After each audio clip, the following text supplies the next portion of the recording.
যখন আপনি আমি কোনো গুনার কাজ করি তখন দেখবেন মনটা, এই বুকটা একটা হার্টবিট বেড়ে যায়, তুপ তুপ তুপ তুপ তুপ তুপ তুপ তুপ তুপ তুপ, হয় কি হয় না? যখন আপনি কোনো অন্যায় কাজ করবেন গোপনে, নিজের একটু হার্টটা দেখবেন এটার স্পিড একটু বেড়ে যায়। তার মানে আপনার হার্টই আপনাকে জানাচ্ছে বান্দা করিস না, আল্লাহ নারাজ হবে, করিস না, আল্লাহ নারাজ হবে, করিস না। আমরা এটা বুঝতে পারি নাই, আমরা মনে করেছি এমনি হার্টবিট বেড়ে যায়, এমনি হার্টবিট বাড়ে নাই। ওই হার্টের মাধ্যমে আল্লাহ আপনাকে মেসেজ দিয়েছিল, আপনি আমি সেই মেসেজটা বুঝতে পারি নাই। কিন্তু তারপরে যখন গুনাহটা করি মনে মনে একটা জিনিস আমরা চাই, কেউ যেন না দেখে, কেউ যেন না জানে, কেউ যেন না দেখে, কেউ যেন না জানে। আপনি করছেন আল্লাহর অবাধ্যর কাজ, আল্লাহকে নারাজি করার কাজ, আল্লাহ জমিনে দাঁড়িয়ে। কিন্তু আবার যখন আপনি বলছেন কেউ যেন না দেখে, তখন আল্লাহ পাক আপনার ইজ্জত বাঁচানোর জন্য চতুর্দিকে পর্দা করে দেয়, দেখার মানুষ আর দেখতে পায় না। বলেন ফেরেশতা বলে আল্লাহ তোমার হুকুম অমান্য করছে, তোমার জমিনে দাঁড়িয়ে তুমি তাকে প্রোটেক্ট দিচ্ছ। রব্বে করিম বলে বান্দা তো আমার, বান্দা তো আমার, ভালো করুক আর মন্দ করুক বান্দাটা তো আমার। বান্দা যখন কোনো গুনার কাজ করে আল্লাহ পাক রব্বুল আলামিন তখন তাকিয়ে থাকে, বান্দা আয়, ফেরত আয়, রিটার্ন কর, রিটার্ন কর, এখনো সময় আছে, রিটার্ন কর। বান্দা যখন করে ফেলে তখন আল্লাহ পাক বলে যে এবার রিটার্ন করে তওবা কর, এবার রিটার্ন করে তওবা কর। করে ফেলেছো তো করে ফেলেছো গুনাহ, কিন্তু তুমি যদি মন থেকে একবার তওবা করে বলো যে মাওলা ভুল করেছি, মাফ করে দাও, আমি আল্লাহ ইয়াগফিরুজ যুনুবা জামিয়া। সুবহানাল্লাহ। আমরা আসলে রব চিনতে পারি নাই। ওই রব, ওই মায়ার রব, ওই মমতার রব, ওই ভালোবাসার রবকে চেনানোর জন্যই নবী রাহমাতুল লিল আলামিন দুনিয়াতে তাশরীফ এনেছিলেন। সুবহানাল্লাহ। মনে রাখবেন ভাইরা, নবী সাবজেক্টটা তর্কের বিষয় নয়, কোরআন সাবজেক্টটা তর্কের বিষয় নয়, এটা অনুভবের বিষয়, এটা গবেষণার বিষয়, ঠিক না বেঠিক?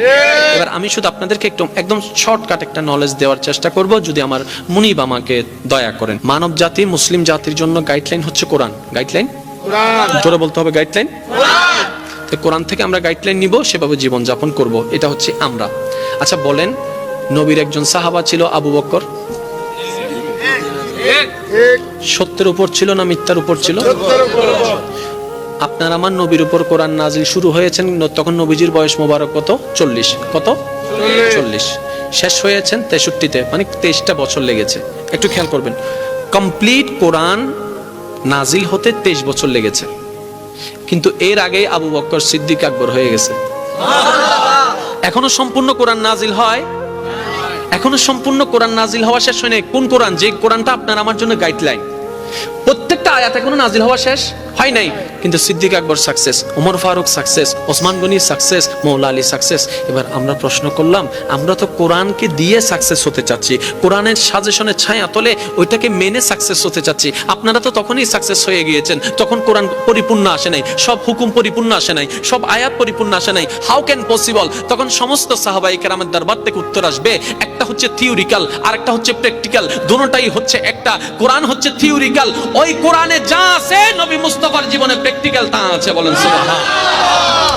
আমরা কোরআনটাকে যখন ফলো করতে পারি না, কারণ আমাদের হায়াতে তখন পরিপূর্ণতা আসে নাই, তখন আমরা কি করেছি? প্র্যাকটিক্যাল কোরআনকে ফলো করেছি। নবী মুস্তাফার উঠাকে, নবী মুস্তাফার বসাকে, নবী মুস্তাফার হাসাকে, নবী মুস্তাফার ব্যবসাকে, নবী মুস্তাফার আত্মীয়তা সম্পর্ককে, নবী মুস্তাফার চলাকে, নবী মুস্তাফার সমস্ত কিছুকে আমরা ফলো করতে শুরু করলাম। এদিকে আল্লাহর প্রিয় হয়ে যেতে লাগলাম। কোরআন আওয়াজ দিয়ে উঠলেও, ইন কুনতুম তুহিব্বুনাল্লাহ ফাত্তাবিউনি ইউহিব্বুকুমুল্লাহ। আরেকটু জোরে বলেন না সুবহানাল্লাহ। আল্লাহ আমাদের সবাইকে বুঝার তৌফিক দান করুক। আল্লাহ আমাদের সবার প্রতি মেহেরবান, যদি আমাদের ঈমানটা ঠিক থাকে।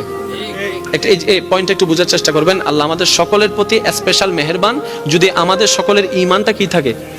সবাই মিলে বলেন, ঈমানটা কি থাকে? এখন চলেন ঈমানটাকে একটু বোঝার চেষ্টা করি। আল্লাহ ঈমানের অংশ, একটা হচ্ছে ঈমান আর একটা হচ্ছে আমল। কয়টা ভাই? আচ্ছা আমি বলবো, সেটা আপনারা বলবেন, ঈমান নাকি আমল আপনারা বলবেন। আল্লাহ আল্লাহ আল্লাহ আল্লাহ, আল্লাহু আকবার। জোরে বলেন না, আর একটু জোরে। এই যে আপনি বললেন আল্লাহ আল্লাহ আল্লাহ, এটা আমল, ঠিক আছে? আরো সহজ করে দিই, স্রষ্টার নাম কি? আল্লাহ। আচ্ছা, এই যে আল্লাহ বললেন, এটা আমল। যেই ভিত্তিতে আল্লাহ বলেছেন, এটার নাম ঈমান। একদম শর্টকাট, একদম মনে রাখার জন্য। আবার বলছি, আবার উত্তর দেন। স্রষ্টাকে আল্লাহ, যে নিয়তে বলেছেন এটা বিশ্বাস, এটা ঈমান। আর যেটা বলেছেন আল্লাহ, এটা আমল। এবার বলেন, রিজিকের মালিক কে? আল্লাহ। ওই রিজিকের মালিক বিশ্বাস করাটা ঈমান, বলাটা আমল, বলাটা।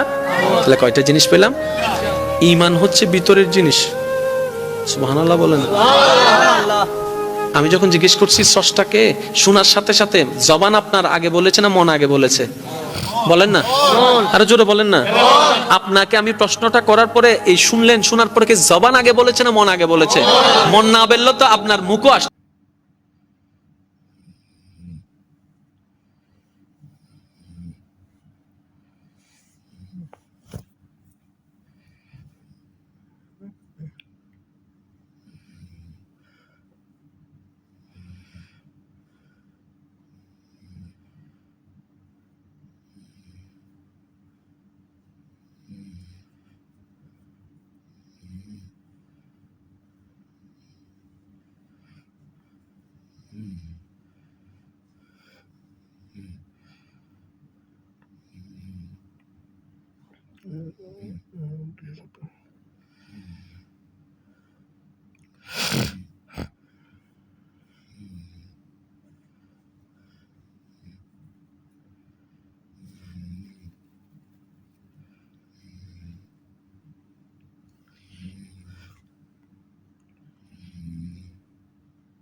এসি অফ দিই,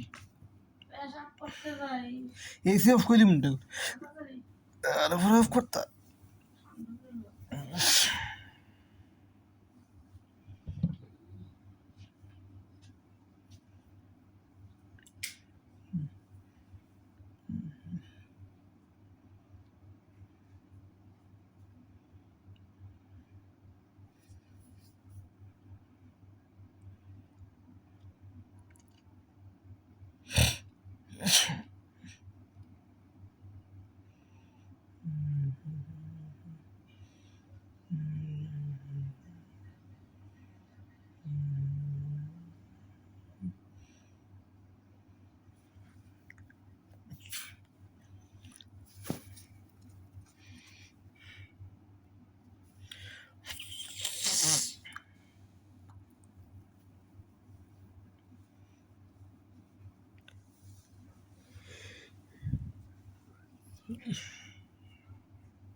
মজা আছে, মজাটাকে মজা আমার ওই মজা আছে, মজা আছে তো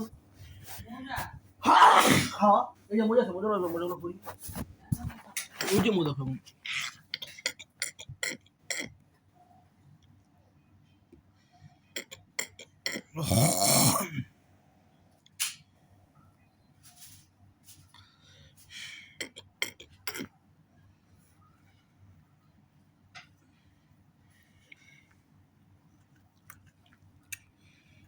এরা বা কোনটা আটা কালা দেখো, আরে এরা ঢিলা ঢিলা এই লেগেটা পুরো মজা নেই, কালা কালা দেখো এত মজা ছিল, একটা মজা মানে মজার কথা। হ্যাঁ এটা তো শক্তরা, হ্যাঁ শক্তটাই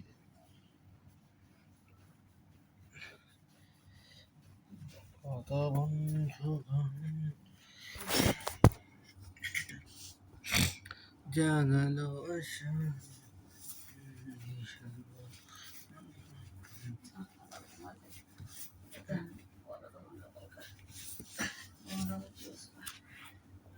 ঘুমাই যাবে, ঘুমাইয়া কি করবা?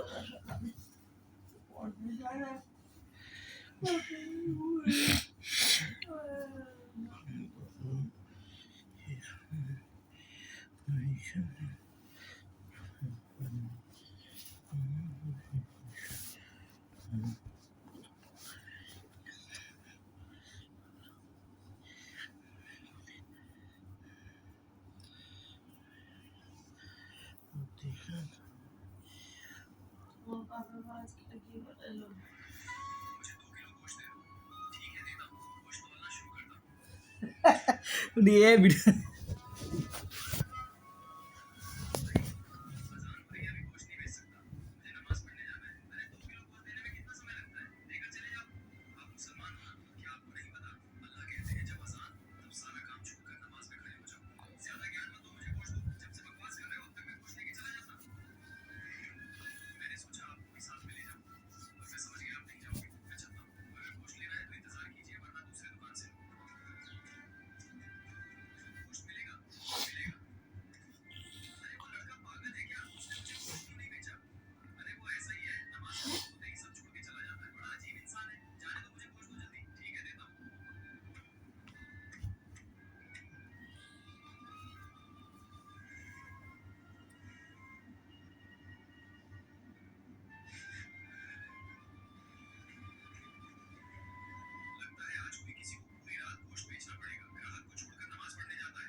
প্রতিদিন তো সকালে উঠতে আর ভালো হয় না রে, কিনলে চাকরিতে ঢুকছিলাম। ব্যাংকে থাকে খালি পাইছো টাকা টাকা,